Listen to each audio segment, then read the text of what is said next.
മഹാലക്ഷ്മിയിൽ വൻ പൊട്ടിത്തെറി. അതേ പ്രേക്ഷകർ, നമ്മൾ കാണാൻ കാത്തിരുന്ന മുഹൂർത്തം. ഞാൻ ആലോചിച്ചോട്ടെ, നമ്മുടെ സാഗറാണ് തെറ്റുകാരനെന്ന് അറിഞ്ഞിട്ടും വെറുതെ ഒന്ന് പോടാ, ഇറങ്ങി പോടാന്ന് പറഞ്ഞിട്ട് പറഞ്ഞയച്ചതല്ലേ ഉള്ളൂ. ആ ഒരു മറുപടി അവൻ ചെയ്തതിനുള്ള ശിക്ഷ കൊടുത്തില്ലല്ലോ എന്ന് ആലോചിച്ചതേ ഉള്ളൂ കേട്ടോ. അതുപോലെ തന്നെ ഇന്നത്തെ പ്രൊമോയിൽ നമുക്ക് കാണുവാൻ സാധിച്ചേ നമ്മുടെ അനന്തു വന്നേ പിന്നെ നമ്മുടെ മഹാലക്ഷ്മി ഒന്ന് ഉഷാറായിട്ടുണ്ട് അല്ലേ. എന്തായാലും നമ്മുടെ അനന്തുവും നമ്മുടെ സാഗറിനെ കുറച്ച് ഗുണ്ടകളെ കൊണ്ടൊക്കെ പീഡിപ്പിച്ച് ആ ഗുണ്ടകളെ കൊണ്ട് കൈകാര്യമൊക്കെ ചെയ്യിപ്പിച്ച് ഒരു സ്ഥലത്ത് ഇങ്ങനെ ഒരു ഗോഡൗണിൽ ഇങ്ങനെ കെട്ടിയിട്ടിരിക്കുവാട്ടെ. നമ്മൾ പഴയ സിനിമയിലൊക്കെ കാണത്തില്ല, അതേപോലെ ഇങ്ങനെ കെട്ടിയിട്ട് ഒരു തൂണിൽ കെട്ടിയിട്ടിരിക്കുക. അപ്പോഴത്തേക്കും നമ്മുടെ കണ്ണൻ്റെ ഒരു മാസ് എൻട്രി ഉണ്ട്. അപ്പോൾ കണ്ണൻ ഇങ്ങനെ ചോദിക്കുന്നുണ്ട്, നിന്റെ പിന്നിൽ ആരാണ്?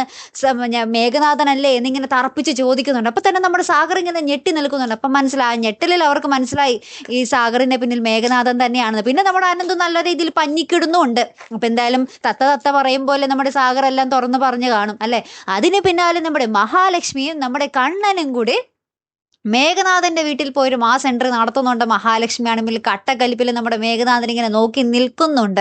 അപ്പം ഇനി എന്തായാലും ഒരു അടിപൊളി രംഗങ്ങൾ തന്നെ ആയിരിക്കട്ടെ വരാൻ പോകുന്നത്. ഇനി എങ്ങനെയായിരിക്കും നമ്മുടെ കണ്ണൻ പ്രതികരിക്കുക?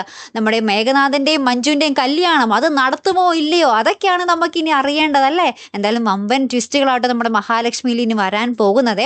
നമ്മുടെ കമലേശ്വരം വീട്ടിൽ മറ്റുള്ളവർ എന്തായാലും നമ്മുടെ കണ്ണനെതിരെ നിൽക്കും ഈ വിവാഹം മുടക്കുമ്പോൾ. അപ്പം അവിടെ എങ്ങനെ നമ്മുടെ കണ്ണൻ പ്രതികരിക്കും എന്നുള്ളതൊക്കെ ഒരു വലിയ ചോദ്യം തന്നെയാണല്ലേ. എന്തായാലും കാത്തിരുന്ന് തന്നെ കാണാട്ടോ. ഒരു ചൂടേറിയ അടിപൊളി എപ്പിസോഡുകൾ തന്നെ ആട്ടോ വരാൻ പോകുന്നത്. നമുക്ക് നോക്കാം. അപ്പോൾ അടുത്തൊരു വീഡിയോയുമായി വരുന്നത് വരയ്ക്കും ഗുഡ് ബൈ.